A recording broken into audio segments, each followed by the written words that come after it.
Hello everyone. My name is Natansh, and this is gonna be my first YouTube video. So, let me introduce myself.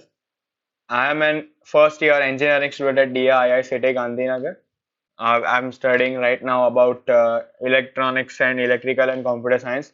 So, right now I'm making this my first YouTube video introducing about some topics. I would like to draw your attention as you have read the title के last one या 2 months अभी जो बचे हैं boards के, तो उसके अंदर हम अभी क्या करें, जो हमारी प्रिपरेशन जो अभी तक की हो रखी है उसको थोड़ा ब्रश अप हो जाए, सम अप कर सके, और जो हमने अब तक पढ़ा है उसका एक हम बेस्ट आउटपुट निकाल सके। और जो लास्ट के हमारे दिन रहेंगे तो उसके अंदर क्या क्या करना है, सो दैट हमारा पूरा जो मेहनत करी है हमने अब तक या फिर जो भी तुमने कवर किया है वो सब अभी फाइनल रिजल्ट या आउटपुट में कन्वर्ट हो। ठीक है, तो ये वीडियो मैं आपको अभी बता देता हूँ, एक पहले तो ब्रीफ आइडिया दे देता हूँ। अभी जो हमारा वीडियो है रिकॉर्ड आज नवंबर 25 हो रहा है। तो फिर अभी ये वीडियो अभी अभी दिसंबर है, जनवरी है, तुम्हारा एग्जाम है मार्च 14 से, मेरे को जब तक पता है। तो 14 मार्च से एग्जाम होने वाला है। तो हम लोग अभी दिसंबर के अंदर पहले तो सारी चीजें कंप्लीट कर रहे होंगे, और फिर जनवरी या फरवरी के अंदर हम लोग प्रैक्टिस कर रहे होंगे। ठीक है, तो अभी जो दिसंबर के अंदर मैं अभी सब्जेक्ट वाइज जा रहा हूँ, पीसीएम, फिजिक्स, केमिस्ट्री, मैथ्स। सो पहले तो मैं केमिस्ट्री की बात करना चाहूंगा, क्योंकि केमिस्ट्री एक ऐसा सब्जेक्ट है कि अगर तुमने उसको टाइम दिया तो वो तुमको मार्क्स देगा। ठीक है, तुम फिजिक्स और मैथ्स में गारंटी नहीं लग सकते, लेकिन केमिस्ट्री में गारंटी मिलती है। अगर तुमने टाइम दिया है सही से और तुमने अगर चीजें याद रखी है तो वो तुम्हारे मार्क्स में कन्वर्ट हो रही होंगी। ठीक है, तो अभी हम केमिस्ट्री से जाएंगे। तो अभी आज अगर हम अभी से भी स्टार्ट करें, तुमने जब तक आई एम होपिंग सो कि तुमने अभी केमिस्ट्री एक बार तो at least most of portions cover कर लिए होंगे सिलेबस के, जो हमारी एनसीईआरटी की टेक्स्ट बुक होने वाली है। तो ठीक है, अभी दिसंबर आने आ गया है, तो अभी पहले तो हम एनसीईआरटी के अंदर एक चीज हमको इंश्योर करनी है, जो केमिस्ट्री है उसमें दो तीन पार्ट होने वाले। ठीक है, फिजिकल, इनऑर्गेनिक और ऑर्गेनिक। ठीक है, अभी मैं तीनों के लिए एक अलग अलग बात बताऊंगा। देखो, अभी ऑर्गेनिक ऐसी चीज है ना कि तुमने अगर जितनी रीडिंग लगाया, जितना तुम समझ सके हो, जितने तुम्हारे कॉन्सेप्ट क्लियर है, बेसिकली ऑर्गेनिक में तो मेरा भी यही एंड में यही था कि ऑर्गेनिक समझ में नहीं आ रही थी। मैं बताऊं तो मैंने भी लगभग प्रिपरेशन 20 नवंबर से स्टार्ट करा था प्रॉपर फुल फ्लेज में। वो तो मेरा इतना ज़्यादा एफिशिएंसी नहीं था जो मैंने पढ़ा था। तो मैंने जो भी अपना प्रिपेयर किया है एंड एंड में काफ़ी ज़्यादा उसका आउटपुट निकला। तो मैं अपना अभी तो रिजल्ट बता देता हूँ। मेरे बोर्ड्स के अंदर थे, पीसीएम के अंदर जो गुजरात बोर्ड की एग्जाम होती है, जीएसईबी की, उसके अंदर मेरे थे 93% फिजिक्स, केमिस्ट्री, मैथ्स के। और फिर मेरे JEE की जो एग्जाम होती है उसके अंदर थे 99.21 परसेंटाइल। जो गुजसेट की एग्जाम होती है, गुजसेट में मेरे थे 99.54 परसेंटाइल। ठीक है, तो DIICT एक ऐसा कॉलेज है जिसके अंदर तुमको अच्छी खासी कंपटीशन फेस करनी पड़ती है। ठीक है, तो हम स्टार्ट करते हैं अभी कि जो ऑर्गेनिक होने वाली है, तुम लोग क्या कर सकते हो। ऑर्गेनिक अभी उठाइए, तुमको एनसीईआरटी उठानी है। हमारे चैप्टर होने वाले 10, 11, 12 और 13 मेन ऑर्गेनिक के इतने चैप्टर्स रहते हैं। तुमको अभी करना क्या है कि 10, 11, 13 ये तीन चैप्टर ऐसे है ना, तुम्हारा इतना ज्यादा टाइम नहीं लेंगे। ठीक है, 12 एक ऐसा चैप्टर है तुम्हारा पूरा दिन खा सकता है। तो अभी क्या करो ऑर्गेनिक के लिए कि 10, 11, 13 एक दिन लेके बैठे। तुमने क्या किया, एनसीईआरटी जो है हमारी लाइन टू लाइन, एनसीईआरटी एक काफी अच्छी डिटेल्ड और कंसेप्चुअलाइज्ड बुक है केमिस्ट्री के लिए। अगर तुमने एनसीईआरटी कर रखी है तो तुमको किसी और दूसरी बुक की जरूरत ही नहीं है। तो 10, 11, 13 जो हमारे चैप्टर्स होने वाले, तुम क्या करो कि चैप्टर उठाओ, लाइन टू लाइन पढ़ने लगो, समझने लगो।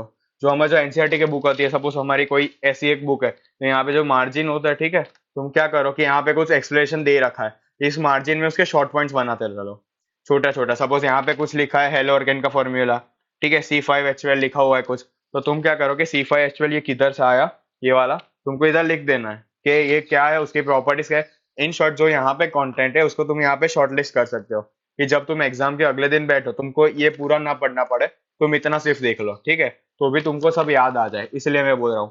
फर्स्ट टाइम में तुमको थोड़ा टाइम लगेगा, लेकिन एक बार में तुम्हारा ये हो गया तो दूसरे बार से चीजें काफी ज्यादा स्पीड में फास्ट, और तुमको कॉन्फिडेंस भी आ रहा होगा कि मैंने जो लिखा था मेरे को याद है। ठीक है, एक बात हमेशा याद रखनी चाहिए हमको कि जब हम कोई चीज कर रहे होते हैं साथ में लिखोगे ना, तो मेमोरी के साथ साथ हमारे हाथ को भी याद रहता है कि भाई हाँ, तुमने अगर कुछ लिखा है तो तुम्हारे दिमाग में रहेगा कि मैंने ये मेरे हाथों से ये शब्द निकले। ठीक है, तो क्या करना है ऑर्गेनिक के अंदर, तुम बुक उठाओ, फिर सारी थियोरी पढ़ने लगो, समझने लगो, और बाद में ना कोई भी सॉल्यूशंस जो होते हैं, बैक एक्सरसाइज जो एनसीईआरटी के और इंटेक्स क्वेश्चन है, वो उसको सॉल्व करने लगो। नहीं हो रहा है सॉल्व, कोई बात नहीं, सॉल्यूशंस उठाओ, सॉल्यूशंस को समझने लगो। 2-3 बार करोगे तुमको सब समझ आ जाएगा। अगर तो भी समझ में नहीं आ रहा तो फिर उसका मैं कुछ बाद में बताऊंगा, ठीक है। इसके बाद आती है हमारी इनऑर्गेनिक। इनऑर्गेनिक एक ऐसी चीज है यार, तुम जितना पढ़ोगे जितना रिविजन मारोगे तो ही याद रहेगी। उसके अंदर कोई इलाज नहीं है, तुमको कुछ चीज मतलब लगभग 90% ऑफ चीज तुमको याद ही रखनी पड़ती है। बाकी के रीजंस होते हैं, लेकिन अभी हम उतने होते नहीं है कि रीजंस को समझ पाए, ठीक है। तो इनऑर्गेनिक के लिए क्या करना है तुमको, यही बताया। अगर तुमने अभी तक कोई रेफरेंस बुक खरीद रखी है या फिर नोट्स बना रखे, तो उसी से करो यार, ठीक है। उसके अंदर भी मैंने जैसे बोला साइड में शॉर्ट नोट्स जैसा बनाने लगना है, तो तुम्हारा वो काफी ज्यादा हेल्प करेगा तुमको। और इनऑर्गेनिक का तुमको रिवीजन मारना पड़ेगा। हर 3 दिन में तुमको बैठना पड़ेगा कि हाँ भाई मैंने यहाँ पी ब्लॉक उठाया, खत्म कर दिया पूरा का पूरा पी ब्लॉक। एस ब्लॉक उठाया, पूरा खत्म कर दिया। ठीक है, समझ रहे हो मेरी बात को। यही है इनऑर्गेनिक में, तो रिविजन्स लगाओ। और कुछ ज्यादा मैं उस पे इनऑर्गेनिक पे नहीं टाइम देना चाहूंगा, वो तुम लोग समझ सकते हो। तो फिजिकल पे जा रहे होंगे, फिजिकल में ऐसा है तुमको इतना ज्यादा कंटेंट याद नहीं रखना पड़ेगा तुमको। तुम बस कॉन्सेप्ट याद रखो। कॉन्सेप्ट अगर याद है तुमको तो तुम निकाल सकते हो क्वेश्चन उसके। तुमको अगर कॉन्सेप्ट याद है तो फिर तुमको इतनी दिक्कत नहीं होगी। कॉन्सेप्ट याद होने चाहिए, फॉर्मूला याद होने चाहिए। ज्यादा से ज्यादा जो अंदर एग्जाम्पल्स होते हैं, एग्जाम्पल्स याद कर लो यार। एग्जाम्पल्स शायद पूछ सकते हैं थियरी में, वो कर लो। और बैक एक्सरसाइज कर लो। बैक एक्सरसाइज में ऐसा है केमिस्ट्री के अंदर, केमिस्ट्री का नहीं इनफैक्ट फिजिक्स केमिस्ट्री में तीनों में जो एक्सरसाइज होती है वो यार आईआईटी के पुराने क्वेश्चन है। आईआईटी के पुराने इन द सेंस 1950 के बाद, मतलब आईआईटी का पेपर लेट चालू हुआ था। तो आईआईटी के जो पेपर होते थे 1980s के बाद के जितने भी क्वेश्चन थे अच्छे अच्छे, तब क्वेश्चन काफी ज्यादा अच्छे बनते थे, क्योंकि तब इतना सारा कॉन्टेंट जो है, इतना एजुकेशन समराइज नहीं था किसी एक बुक में। ठीक है, अब एनसीईआरटी एक हमारी बहुत भारी और यूजफुल बुक बना दी गई है। तो उसके अंदर ये लोग वही क्वेश्चंस डाल रहे हैं जो पहले कंसेप्चुअलाइज थे, लेकिन उसको पेपर में नहीं पूछा जा रहा था। आईआईटी ने पूछा, उसके बाद उसको एक फैशन में लाया गया। तो फिर उसी को हमने एनसीईआरटी में डाल दिया और लोगों का कंसेप्ट स्ट्रांग हो रहे हैं। ठीक है यार, तुमको अभी लग रहा होगा क्या यूजफुल है ये सब, मैं अभी तुमको बता देता हूँ। एनसीईआरटी के जो बैक क्वेश्चन तू करोगे, मेरे को लगता है तब तक फर्स्ट सेमेस्टर में यही होने वाला है। थोड़ा सा एडवांस जाते हैं, लेकिन इसका जो कंटेंट है एनसीईआरटी का, वो तुमको उतना समझा देता है कि तुमको और ज्यादा सोचने की जरूरत नहीं पड़ती, तुम अपने आप से समझ पा रहे होंगे। ठीक है, तो फिर फिजिकल की यही बात रहती है, तुमको क्वेश्चन करने एनसीईआरटी के बैक एक्सरसाइज के कर लो, इंटेक्स कर लो, बहुत हो गया।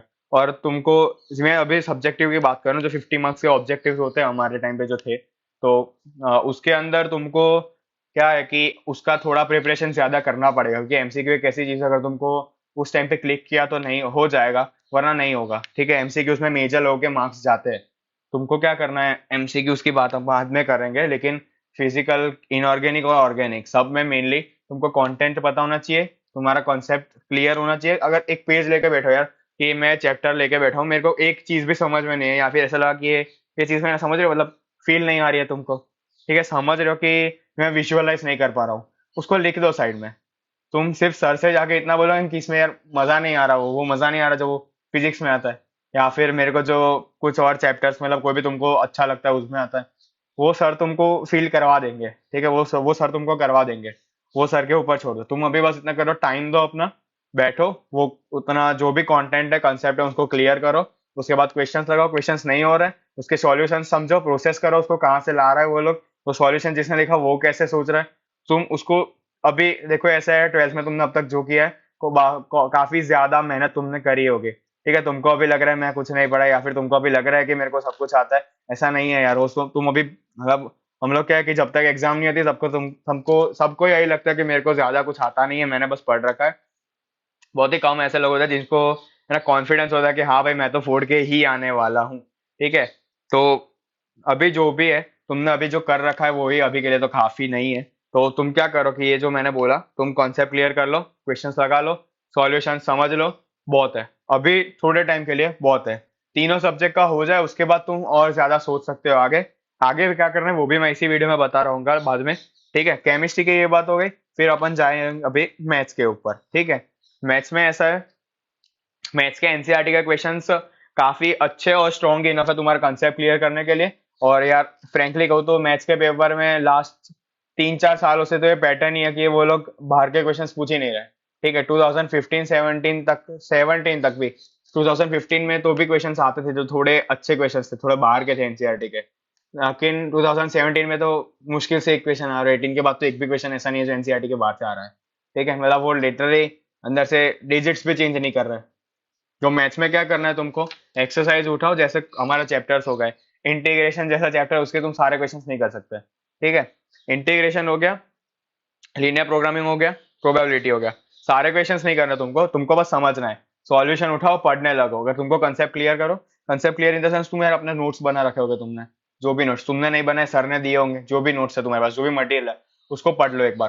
तुमने अगर उसको पढ़ लो और फिर सारे जो सॉल्यूशंस तुमको, अगर सॉल्यूशंस की बुक चाहिए तो यार मैं रेकमेंड कर दूंगा बाद में, जो मैंने यूज करी थी। तो उसको, ये सारे मैथ्स के जो क्वेश्चंस है, क्वेश्चंस को पढ़ लो एक बार, एक बार, दो बार, तीन बार रिवीजन मारो, ठीक है। इंटीग्रेशन के जो कुछ क्वेश्चंस होते हैं काफी ज्यादा अच्छे क्वेश्चंस है। यहाँ तक कि जेडबलई में जो जेई की एग्जाम होती है उसके अंदर भी वो लोग पूछते हैं एनसीईआरटी के अंदर। तो एनसीईआरटी के वो इंटीग्रेशन मेरे को काफी अच्छा लगा, एक काफी अच्छे उसके क्वेश्चंस है। तो वो एक बार थोड़ा ध्यान से कर लेना यार, ठीक है। बाकी के चैप्टर्स है जैसे मैट्रिक्स डिटरमिनेंट हो गया, वो तुमको भी पता है वो रोकड़े मार्क्स है, उसको नहीं छोड़ना। मैथ्स वैसे तुमको यही करना है, तुम्हारा कंसेप्ट क्लियर होना चाहिए, नोट्स पढ़ लो और क्वेश्चन लगाओ, नोट्स पढ़ो क्वेश्चन लगाओ, नोट्स पढ़ो क्वेश्चन लगाओ, यही करना है हर चैप्टर में, ठीक है। नहीं आ रहा क्वेश्चन समझ में, नहीं आ रहा तो सॉल्यूशन देखो, वहीं कहीं पे नहीं मिल रहा है यूट्यूब पे मिल जाएगा। यूट्यूब पे काफी इंस्टेंट चाहिए तो यूट्यूब पे मिल जाएगा, बाकी मैं रेकमेंड करूंगा सर से ले लो, सर अवेलेबल नहीं है तो यूट्यूब पे मिल जाएगा यार, या फिर तुम मेरे को भी कांटेक्ट कर सकते हो, मैं दे दूंगा तुमको, ठीक है। मैथ्स में इतना ही रहेगा। मैथ्स का लॉजिक काफी सिंपल है, तुमको बस क्वेश्चंस लगाने आने चाहिए, ठीक है। फिर बात जाती है अपनी फिजिक्स के। यार फिजिक्स अपना एक मास्टर सब्जेक्ट रहता है, ठीक है। फिजिक्स में तुम वो जो पेपर होता है वो तुम्हारा सब कुछ चेक करता है, तुम कितने एक्टिव हो, तुम कितना अपना टाइम दे सकते हो, कितना तुम्हारे में अंदर पेशेंस है, तुम कितना डीप डाइव कर सकते हो क्वेश्चन में, सब फिजिक्स के अंदर चेक होता है। मतलब वो क्वेश्चन ऐसे बनाए जाते हैं, जो भी तुमको कोई थियरी भी है वो थियरी भी इतनी स्मूथ तरीके से पूछी जाती है कि तुम क्लियर नहीं हो। मतलब कुछ लोगों को रहता है डर कि मेरे को थियरी तो आती है, क्वेश्चन नहीं निकल पाते, क्वेश्चन हो जाते, थियरी नहीं आती है। तो फिजिक्स का सब्जेक्ट ही ऐसा है, अगर तुमको इंटरेस्ट है तुम पूरा पूरा कर जाओगे, तुमको नहीं मजा आ रहा तुम कुछ नहीं कर पाओगे। यार फील लेना ज्यादा इंपॉर्टेंट है, ठीक है। अभी के टाइम क्या करना है, फिजिक्स के अंदर भी लगभग ये सिनेरियो रहेगा। फिजिक्स के अंदर जो तुम्हारे सर ने नोट्स दी होंगी, फिजिक्स का यार एक बात मेरे को थोड़ी ज्यादा डिसअपॉइंटिंग लगी, जो एनसीईआरटी है उसके अंदर काफी ज्यादा इन्फॉर्मेशन दे रखी है, लेकिन पेपर में नहीं पूछ रहे वो लोग। पेपर के अंदर फिजिक्स के अंदर कुछ ही स्पेसिफिक टॉपिक है जो बार बार आ रहा है, ठीक है। समझ रहे हो तुम कि कुछ इंपॉर्टेंट टॉपिक्स है जो तुम्हारा 100 में से लगभग 70 to 75% वेटेज ले जा रहा है। इतना भी नहीं यार, इतना रजिस्टर भी नहीं भरेगा, उतना कंटेंट है सिर्फ। तुम्हारी एनसीईआरटी की बुक दोनों लगे इतना हो जाएगा, लेकिन फिजिक्स का जो थियरी है, जो पीछे के 50 मार्क्स का जो पेपर रहता है, वो लगभग इतनी बुकलेट में से आता है, सिर्फ इतनी बुकलेट में से तुम सारा कंटेंट एक साथ लेके बैठोगे। मेरे पास इधर है नहीं अभी, लेकिन तुम एक ही फोल्डर बनता है बस इतना, तुम्हारे 100 पेजेस भी नहीं होते अगर सारे नोट्स तुमने प्रिंट करवा के रखे और स्टेपलर मारा तो भी, ठीक है। तो ये बात हमारे लिए एडवांटेज लेने वाली है। ये तुम क्या करो, ये तुमने अभी तक यार, तुमको जो सर ने, जो तुम्हारे ट्यूशन के सर ने तुमको नोट्स दे रखे, उसको पूरा पूरा थरली एक बार, तीन बार, 6 बार पढ़ने लगो। और क्वेश्चंस जो है फिजिक्स के बैक एक्सरसाइज के काफी अच्छे हैं। तुमने नोट्स पढ़ लिए, ऐसा क्या करो, तुम एक दिन बैठे सुबह 6 घंटे कि आज मैं उठाऊं सुबह में 7 बजे से लेके 1 बजे तक बैठूंगा, ठीक है। बीच में ब्रेक ले लो चाहिए तो कोई बात नहीं, लेकिन तुम उस टाइम में कंसिस्टेंटली बैठो। फिर फिजिक्स का कोई भी जो तुम्हारे नोट्स है वो उठाओ उसके अंदर, और फिर बाद में मतलब खत्म कर दो। कि तुमको अगर कुछ चैप्टर्स पसंद है उसको पहले करो, तुमको थोड़े कम पसंद है बाद में कर लो, कोई बात नहीं। लेकिन वो उसके थियरी है ना, वो पढ़ लो एक बार, 2 बार, 3 बार, नेक्स्ट टाइम जब 2-3 दिन में वो काफी स्ट्रांग हो जाएगा। तुमने अगर कोई एक चीज बार पढ़ रखी है, उसके बाद में शॉर्ट नोट्स मैंने जैसे बोला बना रखे, तो वो काफी ईजी हो जाता है यार। तुम्हारे 2 वीक के अंदर ही तुम फिजिक्स, केमिस्ट्री, मैथ्स तीनों के लगभग 50% पोर्शन को कवर कर लोगे, ठीक है। 50% इन द सेंस थियरी वाली बात कर रहा हूँ मैं, जो पीछे 50 मार्क्स का जो आता है उसको तुम कवर कर सकते हो, ठीक है। उसको ज्यादा इतना टाइम लेगा नहीं, क्योंकि तुमको अभी मैं बोल रहा हूँ दिन में तुम अब से 12 घंटे 13 घंटे बैठ रहे होंगे पढ़ने के लिए, क्योंकि वो रहता है प्रेशर, ठीक है। तुमको अगर अच्छी कॉलेज में जाना है, अच्छे डिजर्विंग कैंडिडेट है, तुमको अच्छा पीयर ग्रुप चाहिए, तुमको अच्छे फेस्ट चाहिए, तो तुमको जाना पड़ेगा अच्छी कॉलेज में, और उसके लिए तुमको बैठना पड़ेगा पढ़ने, ठीक है।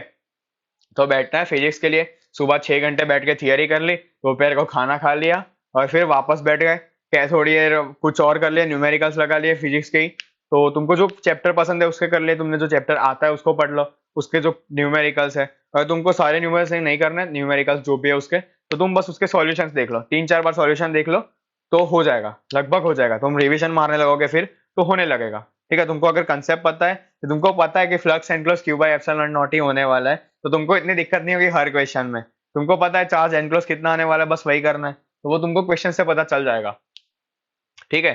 तो वो करना चाहिए तुमको अभी, क्योंकि इतना ज्यादा टाइम है नहीं, लेकिन 1 महीने में सब कवर हो सकता है काफी ज्यादा आराम से। वो उतनी दिक्कत वाली बात है नहीं। तो तुमको बस अभी यही रहेगा, फिजिक्स में भी तुमको जो तुम्हारे नोट्स है वो पढ़ो। एनसीईआरटी मेरे को काफी इतनी अच्छी नहीं रेकमेंड करूंगा मैं कि एनसीईआरटी, क्योंकि अभी उतना टाइम नहीं है, ठीक है। तुम अभी यही बात मेरे को, तुम अगर 12 स्टार्ट होने के या फिर अगस्त तक पूछते तो मैं बता सकता था कि एनसीईआरटी में से पढ़ सकते हैं, लेकिन एनसीईआरटी में ज्यादा कंटेंट है, उतना ज्यादा जरूरत नहीं है। तुम नोट्स कर लो किसी भी अच्छे, मैं ही प्रोवाइड कर दूंगा। अगर तुम्हारे पास नहीं है तो मैं डिस्क्रिप्शन में एक गूगल ड्राइव का लिंक डाल दूंगा। नहीं तो फिर तुम्हारे सर ने दे रखे, वो कर लो। सर से पूछ लो इंपॉर्टेंट पॉइंट कौन सा है, वो तुमको बता देंगे, वो कर लो। ठीक है, अभी उतना काफी हो जाएगा। और न्यूमेरिकल्स कर लो, उसने उतने के अंदर पीछे का 50 मार्क का कवर हो जाएगा। मतलब मैं तुमको बता सकता हूँ, मेरे फिजिक्स के अंदर 100 में से 96 मार्क्स था, ठीक है। तो उसमें जो मेरे नोट्स थे, जो मैंने नोट्स बनाए थे, वो सारा का सारा सेक्शन भी उसी में से आया था, ठीक है। एक चीज बाहर की नहीं थी। एक चीज समझ रहे हो, एक एमसीक्यू भी बाहर का नहीं। मतलब एक एमसीक्यू इन द सेंस, जो पीछे जो 2 मार्क का होते, 3 मार्क का होते, वो भी बाहर के नहीं थे। मतलब वो नोट्स काफी ज्यादा एफिशिएंट हो रहे होते हैं, ठीक है। ये बात हो गई हमारे फिजिक्स केमिस्ट्री मैथ्स की सब्जेक्टिव पार्ट की, ठीक है। अभी अपन बात करते हैं एमसीक्यू, जो सेक्शन ए वाला पार्ट होने वाला है। अभी सेक्शन ए में ऐसा है कि तुम अभी ये करोगे ना, तो तुम्हारा एक एक बेस बन रहा होगा, ठीक है। तुम ये तीनों में अपना एक ग्रिप बनाओगे कि तुमको अगर वो जो कॉन्सेप्ट होता है वो हो गया, तुमने क्वेश्चंस लगा लिए, तो तुम्हारा एक चैप्टर ओवरऑल तरीके से कवर हो जाता है कि तुमको, हाँ मेरे को ये आता है, ये आता है, ये आता है, एक ये नहीं आता है। तुमको पता है कि ये पॉइंट नहीं आता है, और तुम फिर उस पर ज्यादा फोकस कर सकोगे। तो जब तुम एमसीक्यूज लेके बैठोगे, तो एमसीक्यूज में क्या करना है कि मार्केट में ना कुछ पेपर सेट्स आते हैं। एक मार्वेल करके आता है, जो मैंने यूज किया था। मार्वेल में 15 to 17 पेपर्स देते हैं तुमको। पहले 3-4 पेपर प्रीवियस ईयर के होते हैं, उसके बाद सारे उनके बनाए हुए होते हैं। लेकिन वो मार्वेल में भी मेरा पेपर जो निकला था बोर्ड का, वो काफी ज्यादा यूजफुल रहे थे, क्योंकि उसके अंदर से काफी सारे एमसीक्यूज आए थे। फिजिक्स की बात, फिजिक्स में क्वेश्चंस काफी ज्यादा अच्छे थे और केमिस्ट्री के एमसीक्यूज अच्छे थे। लेकिन जो 50 में से 35-40 एमसीक्यूज होते हैं, वो उसी में से आते हैं, ठीक है। क्योंकि भाई इतना कंटेंट भी नहीं है इनके पास के हर साल नए नए क्वेश्चन आए। तो एमसीक्यूज के लिए क्या करना है, कोई ऐसे पेपर सेट उठाना है, खत्म कर देना है, ठीक है। हमारे अब इम्पोर्टेंट होने वाले previous year question, previous year papers, और ये एमसीक्यूज वाला सेट, मतलब पेपर सेट। पेपर सेट के अंदर तुमको पीछे जो होता है हमारे, एक बार हो जाएगा ना सब्जेक्टिव कंटेंट, जो 50 मार्क्स का पीछे का रहता है, फिर तुमको बस पन्ने पलटने रहेंगे, ठीक है। तुम बैठे हो, आधे घंटे में तुमने पूरा 15-17 पेपर ऐसे खत्म कर दिए, क्योंकि तुमको देख के लग रहा है हाँ ये होगा, ये होगा, ये होगा, फिर आंसर खत्म। ये होगा, ये होगा, तुमको क्वेश्चन देखा, आंसर क्लिक कर गया। फिर तुमको लिखने नहीं बैठना, उसको पन्ना पलटो, पढ़ने लगो, ठीक है। अभी टाइम इतना नहीं है कि हम एक एक चीज लिख के करें। तुमको जहां पे लिखने की जरूरत है वहां पे तुम लिख रहे हो, तुम उसको समझ रहे हो। जहाँ पे एक एक पेपर जो तुमको पता है उसको वापस मत लिखो यार, ठीक है।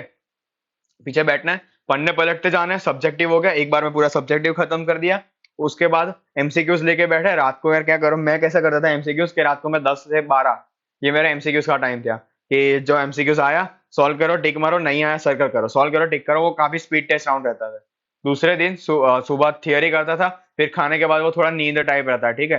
तो तुम उधर सब्जेक्टिव या थियरी नहीं पढ़ सकते। तो जो तुमने सर सर्कल करे हुए थे ना वो एमसीक्यूज, उसको लो, गूगल पे डालो, सॉल्यूशन निकालो, टेक्स्ट बुक में से सॉल्यूशन ढूंढो, सर को व्हाट्सएप करो क्वेश्चन।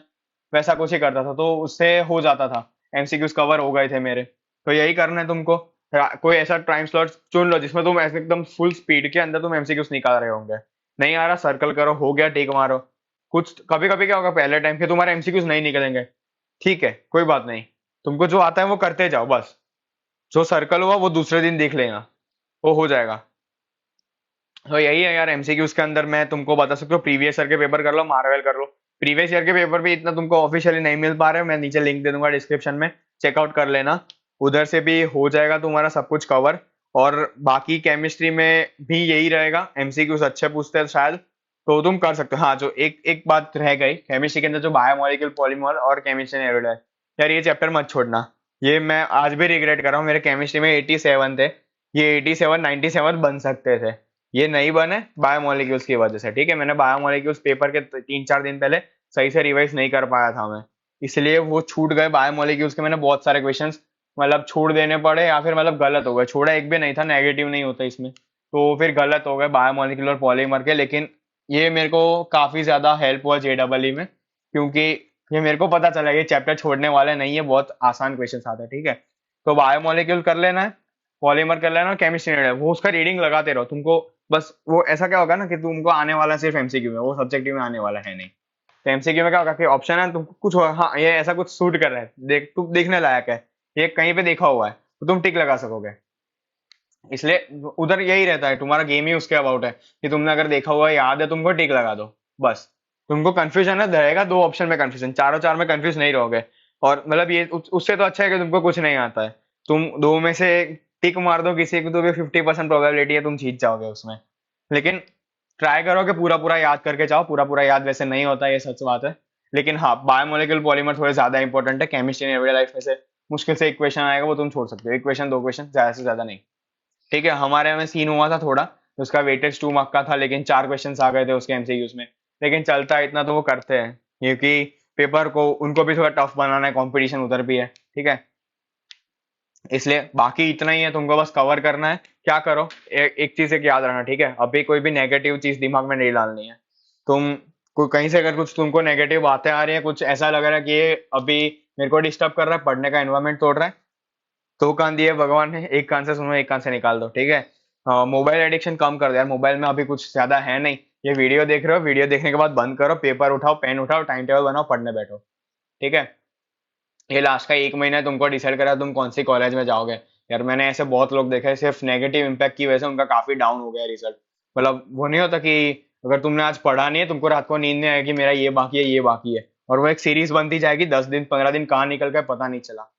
ठीक है, तो कोई नेगेटिव इम्पैक्ट लेना नहीं है, कुछ नहीं हुआ दूसरे दिन उठ के सुबह करेंगे। टाइम ज्यादा लगाओ, बैठो, उसको खत्म करो।